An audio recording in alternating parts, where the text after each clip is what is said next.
मई को तीसरे चरण की वोटिंग से पहले झारखंड में 30 करोड़ से ज्यादा का कैश बरामद। मंत्री आलमगीर के सचिव के नौकर के यहां ईडी की छापेमारी में मिला कैश का अंबार। ईडी की टीम ने रांची में 9 जगहों पर छापेमारी की। झारखंड सरकार के मंत्री आलमगीर के निजी सचिव संजीव लाल के घरेलू नौकर के ठिकानों पर ईडी ने छापेमारी की। ईडी की कार्रवाई में निलंबित चीफ इंजीनियर वीरेंद्र राम और उनके करीबियों के ठिकानों पर की जा रही है। मनी लॉन्ड्रिंग केस में फरवरी 2023 में झारखंड ग्रामीण विकास विभाग के मुख्य अभियंता वीरेंद्र के राम को गिरफ्तार किया गया था। ईडी द्वारा रांची में कई ठिकानों पर हुई छापेमारी पर बिहार के उप मुख्यमंत्री सम्राट चौधरी ने कहा, ये सब लुटेरे हैं। लालू प्रसाद का परिवार हो, शिबू सोरेन का परिवार हो, ये देश को लूटने वाले हैं। ये सब लुटेरे हैं। ये लालू प्रसाद जी का परिवार हो, शिबू सोरेन जी का परिवार हो, देश को लूटने वाले हैं। और लूटने वाले को जब सरकार कार्रवाई करती है तो डर तो हो। रायबरेली अमेठी में धुआंधार प्रचार करेंगी प्रियंका गांधी। राहुल गांधी और केएल शर्मा के लिए कैंपेनिंग करेंगी प्रियंका। प्रत्याशियों के ऐलान के बाद आज दूसरी बार रायबरेली और अमेठी पहुंचेंगी। 40 सदस्यीय प्रचार टीम के साथ रणनीतियों पर चर्चा करेंगी।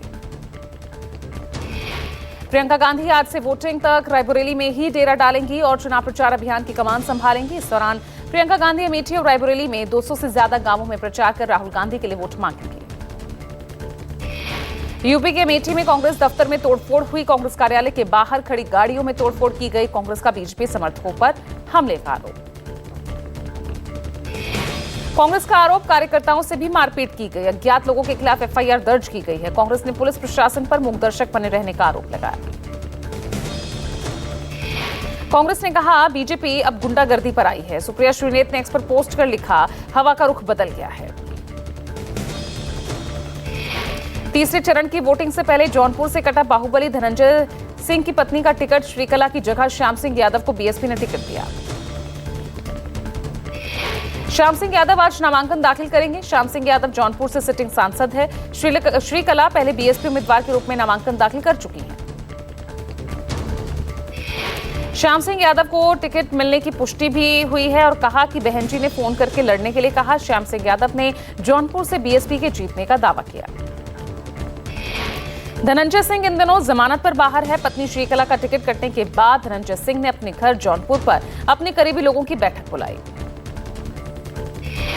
ओडिशा के गंजम में पीएम मोदी ने विधानसभा के लिए वोट मांगा। कहा, भाजपा जो कहती है वो करके दिखाती है। पीएम मोदी ने कहा, 4 जून को बीजेडी सरकार की एक्सपायरी डेट लिखी हुई है। आज 6 मई है और 6 जून को भाजपा के मुख्यमंत्री पद का उम्मीदवार तय होगा। 4 जून बीजेडी की एक्सपायरी डेट लिखी हुई। आज 6 मई है। 6 जून को बीजेपी के मुख्यमंत्री पद का उम्मीदवार तय होगा। 10 जून को भुवनेश्वर में बीजेपी के मुख्यमंत्री का शपथ समारोह। 12 मई को बिहार दौरे पर पीएम मोदी हाजीपुर, वैशाली, सारण में रैली को करेंगे संबोधित। 2 दिवसीय दौरे पर 12 मई को पटना पहुंचेंगे पीएम। शहर में पीएम कम से कम आधे घंटे रोड शो करेंगे। डाक बंगला चौराहा होते हुए कदम कुआं में रोड शो होगा समाप्त। पटना में रोड शो के अगले दिन सारण में रूढ़ी के लिए वोट मांगते नजर आएंगे। इससे पहले पीएम मोदी बिहार में 7 चुनावी सभाओं को संबोधित कर चुके हैं। आरजेडी नेता तेजस्वी यादव ने पीएम पर वार किया। कहा, बांटने और नफरत बढ़ाने वाली बातें कर रहे हैं पीएम। तेजस्वी ने हमला बोलते हुए कहा, बड़े बुजुर्ग ज्ञान, ध्यान और काम की बातें करते हैं, लेकिन बुजुर्ग होने के बावजूद पीएम चुनाव में एक भी काम की बात नहीं कर रहे। तेजस्वी ने कहा, आज देश को नौकरी, रोजगार, विकास चाहिए। चुनाव तो आते जाते रहेंगे, लेकिन इससे समाज और देश की जो हानि होती है उसकी रिकवरी में दशकों लग जाते हैं। तीसरे चरण की वोटिंग से पहले जुबानी जंग तेज हुई। सीएम योगी ने कांग्रेस को घेरा। कहा, जो जितना राम विरोधी होगा वो उतना ही राष्ट्र विरोधी होगा। सीएम योगी ने कहा, कांग्रेस लगातार राम भक्तों का अपमान कर रही है और हमारे सनातन राष्ट्र का भी अपमान कर रही है। जो जितना राम विरोधी होगा उतना वह राष्ट्र विरोधी होगा। कांग्रेस का यह आचरण दिखाता है कि यह न केवल राम भक्तों का अपमान कर रहे हैं, बल्कि हमारे सनातन राष्ट्र का भी अपमान। यूपी के डिप्टी सीएम ब्रजेश पाठक मैनपुरी में महाराणा प्रताप के अपमान पर सपा को घेरते नजर आए। कहा, महापुरुषों का हमेशा सपा ने अपमान किया है, राजकता सपा के लोगों के डीएनए में है। महापुरुषों का हमेशा समाजवादी पार्टी ने अपमान किया है और जब भी वो सत्ता में रहे हैं उत्तर प्रदेश को उन्होंने दंगों की आग में झोंका है, गुंडों को सौंपने का काम किया है। कर्नाटक के deputy CM DK Shivakumar फिर विवादों में फंसे। डीके शिव कुमार का थप्पड़ जड़ते वीडियो सोशल मीडिया पर वायरल हुआ। बीजेपी ने पोस्ट किया वीडियो में कांग्रेस पार्षद को थप्पड़ मारते दिख रहे हैं डीके शिव कुमार। कर्नाटक के हावेरी में प्रचार करने पहुंचे थे। लोकल पार्षद के जरिए कंधे पर हाथ रखने पर खफा हुए deputy CM DK Shivakumar और कांग्रेस पार्षद को तमाचा जड़ दिया। पुंछ हमले पर पंजाब के पूर्व मुख्यमंत्री और कांग्रेस नेता चरणजीत सिंह चन्नी के बयान पर अनुराग ठाकुर का जवाब। कहा, दुर्भाग्यपूर्ण है कि कांग्रेस इतनी ओछी राजनीति करती है। अनुराग ठाकुर ने चन्नी के हमले को शर्मनाक बताया। कहा, कांग्रेस को देश को जवाब देना चाहिए। राजनीति के लिए कांग्रेस और कितना गिरेगी। कांग्रेस को देश को जवाब देना चाहिए और कितना गिरेगी कांग्रेस राजनीति के लिए। कांग्रेस को देश को जवाब देना चाहिए और कितना गिरेगी कांग्रेस राजनीति के लिए। पुंछ हमले को लेकर चन्नी ने कहा था कि चुनाव आते हैं तो ऐसे स्टंट के जरिए बीजेपी चुनाव जिताने का रास्ता तैयार करती है। लोगों को मरवाने, उनकी लाशों पर खेलना बीजेपी का काम है।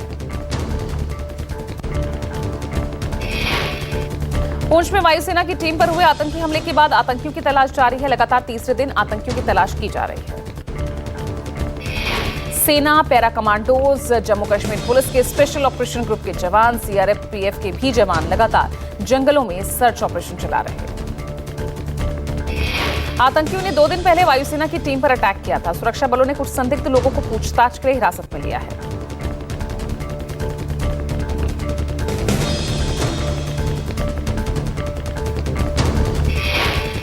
राहुल गांधी की टिप्पणियों को लेकर कुलपतियों ने लिखा खुला पत्र। पत्र में लिखा, राहुल गांधी ने झूठ का सहारा लिया, कानूनी कार्रवाई हो। कई विश्वविद्यालयों के कुलपतियों ने राहुल गांधी की टिप्पणियों पर जताया विरोध। कहा, सियासी फायदे के इरादे से राहुल ने कुलपतियों के कार्यालय को बदनाम किया। पत्र में कुलपतियों ने लिखा, जिस प्रक्रिया से कुलपतियों का चयन किया जाता है, चयन पूरी तरह से शैक्षणिक और प्रशासनिक कौशल के पर आधारित है। मुख्तार अंसारी के 40वें में शामिल होना चाहता है। अब्बास अंसारी जेल में बंद बेटे अब्बास अंसारी ने अपने पिता के 40वें में शामिल होने के लिए सुप्रीम कोर्ट में अंतरिम जमानत मांगी। अब्बास के वकील कपिल सिब्बल ने जल्द सुनवाई की मांग की है। कोर्ट सुनवाई के लिए तैयार है। दिल्ली शराब नीति मामले में गिरफ्तार बीआरएस नेता के कविता की जमानत याचिका पर राउज एवेन्यू कोर्ट आज सुनाएगा फैसला। सीबीआई और ईडी दोनों ने ही के कविता की जमानत का विरोध किया। तमिलनाडु के पूर्व मंत्री वी सेंथिल बालाजी की जमानत याचिका पर सुप्रीम कोर्ट में सुनवाई होगी। 1 साल से जेल में बंद सेंथिल की जमानत याचिका मद्रास हाई कोर्ट ने 28 फरवरी को खारिज कर दी थी। दिल्ली के राउज एवेन्यू कोर्ट में कांग्रेस नेता जगदीश टाइटलर के खिलाफ सिख दंगा मामले में आरोप तय करने को लेकर सुनवाई। 1984 दंगे के दौरान दिल्ली के पुलबंगश इलाके में 3 सिखों की हत्या हुई थी। सुप्रीम कोर्ट में पश्चिम बंगाल स्कूल भर्ती रद्द करने के खिलाफ दायर याचिका पर सुनवाई। कलकत्ता हाई कोर्ट ने 22 अप्रैल को WBSSC की 2016 में किए गए 26,753 टीचर्स और नॉन टीचिंग स्टाफ की नियुक्ति को रद्द किया था। रांची के बिरसा मुंडा जेल में बंद पूर्व सीएम हेमंत सोरेन अपने चाचा के श्राद्ध कर्म में शामिल होने के लिए पेरोल पर रिहा होंगे। कोर्ट ने सोरेन को सशर्त पेरोल देते हुए सियासी बयानबाजी न करने की हिदायत दी है। यूपी के मेठी से कांग्रेस उम्मीदवार किशोरीलाल शर्मा ने कहा, मैं कांग्रेस का नेता हूं, तय नहीं था कि यहां से कौन लड़ेगा। जिसको जैसे संस्कार मिलते हैं उसको वो वैसे ही प्रदर्शित करता है। शीर्ष नेतृत्व का निर्णय था क्योंकि पहले तो यहाँ था नहीं कि कौन लड़ेगा, तब तक था नहीं। जिसको जैसे संस्कार मिलते हैं वो वैसा ही संस्कार वो प्रदर्शित होते हैं। मध्य प्रदेश के उज्जैन में राजस्थान के पूर्व मुख्यमंत्री कांग्रेस नेता अशोक गहलोत ने कहा, लोकसभा चुनाव में चौंकाने वाले परिणाम आएंगे। हर जगह बहुत अच्छा माहौल है। चौंकाने वाले परिणाम आएंगे, अच्छा माहौल है सब जगह। चौंकाने वाले परिणाम आएंगे, अच्छा माहौल है सब जगह। चौंकाने वाले परिणाम आएंगे, अच्छा माहौल है। मध्य प्रदेश के पूर्व मुख्यमंत्री और विदिशा से बीजेपी उम्मीदवार शिवराज सिंह चौहान ने विदिशा में रोड शो किया। कहा, जब तक जीऊंगा जनता की सेवा करूंगा। हरियाणा के सिरसा में कांग्रेस नेता कुमारी शैलजा ने बीजेपी पर जमकर प्रहार किया। कहा, बीजेपी ने सरकारी तंत्र का दुरुपयोग किया।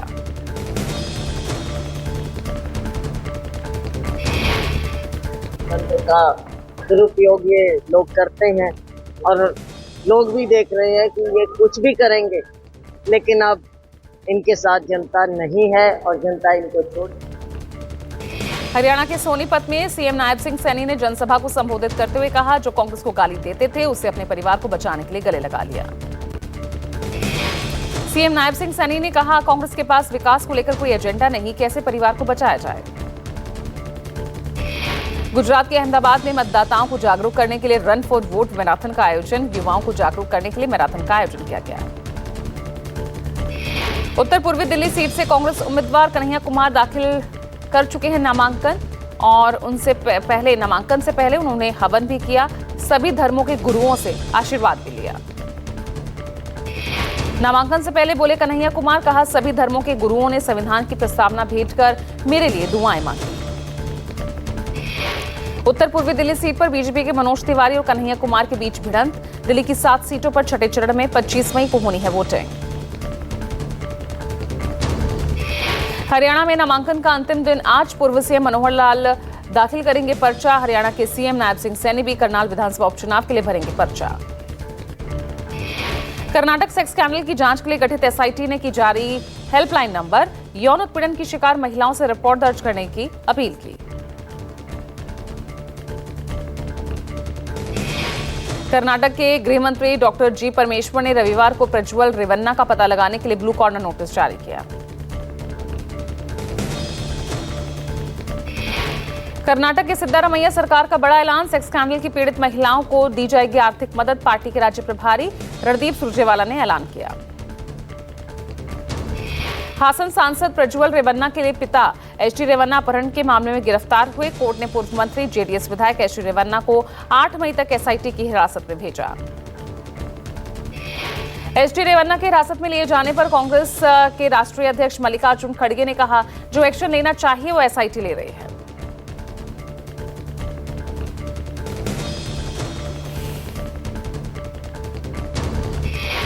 मेडिकल प्रवेश परीक्षा नीट यूजी 2024 का पेपर लीक होने की आशंका। पटना पुलिस की हिरासत में 5 संदिग्ध।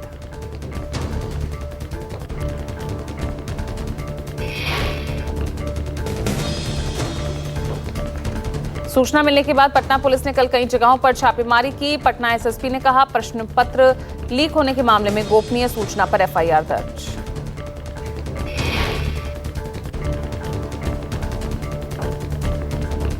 वहीं तिहाड़ जेल में कैदी की हत्या से हड़कंप मचा। जांच में जुटे अधिकारी।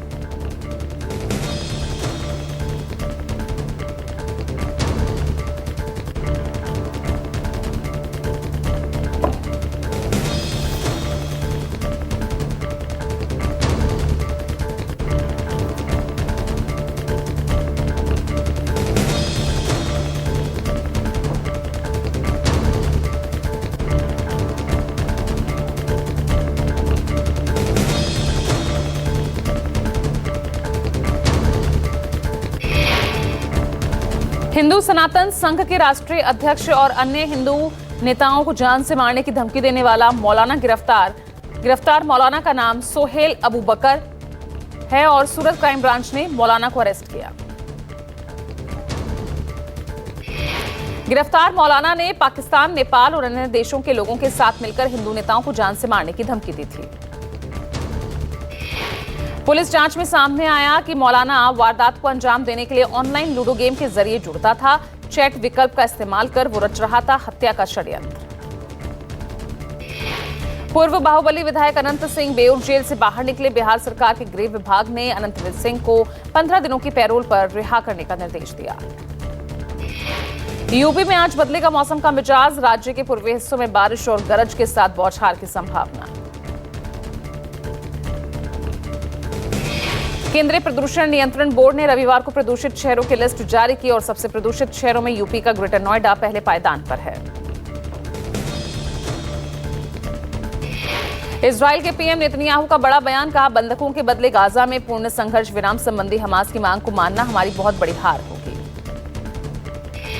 हॉलीवुड के जाने माने एक्टर बर्नार्ड हिल का 79 साल की उम्र में निधन। हिल ने टाइटैनिक और the Lord of the rings नाम यादगार भूमिका निभाई थी। कनाडा पुलिस ने खालिस्तानी आतंकी हरदीप सिंह निज्जर की हत्या में शामिल 3 लोगों को अरेस्ट किया है। पुलिस ने कथित हिट स्क्वाड में शामिल होने का दावा किया। यूएन में भारत ने एक बार फिर पाकिस्तान को बेनकाब किया। पाकिस्तान ने संयुक्त राष्ट्र में राम मंदिर और सीए का मुद्दा भी उठाया था। रूस ने मुस्लिम समुदाय को दिया बड़ा तोहफा, हिजाब की मनाही से जुड़े 27 साल पुराने कानून को किया रद्द। कजाकिस्तान के पूर्व अर्थव्यवस्था मंत्री ने अपने पत्नी की पीट कर हत्या कर दी। हत्या से जुड़ा वीडियो हुआ वायरल। मेडिकल प्रवेश परीक्षा नीट यूजी 2024 परीक्षा का पेपर लीक होने की आशंका। पटना पुलिस की हिरासत में 5 हिरासत में। सूचना मिलने के बाद पटना पुलिस ने कई जगहों पर कल छापेमारी की। पटना एसएसपी ने कहा प्रश्न पत्र लीक होने के मामले में गोपनीय सूचना पर एफआईआर दर्ज। पेपर लीक की खबरों को नेशनल टेस्टिंग एजेंसी ने बताया झूठ और निराधार। नेशनल टेस्टिंग एजेंसी ने कहा सिर्फ सनसनी फैलाने के लिए ये किया गया। महाराष्ट्र आईपीएल में रविवार को खेले गए दूसरे मैच में कोलकाता नाइट राइडर्स ने लखनऊ सुपर जॉयंट्स को 98 रनों से हराया। चेन्नई सुपर किंग्स ने पंजाब किंग्स को 28 रनों से हराया। धर्मशाला में खेले गए इस मैच में सीएसके ने 168 रनों का लक्ष्य दिया। आईसीसी ने महिला T20 वर्ल्ड कप का शेड्यूल जारी किया। अक्टूबर में बांग्लादेश में खेला जाएगा टूर्नामेंट।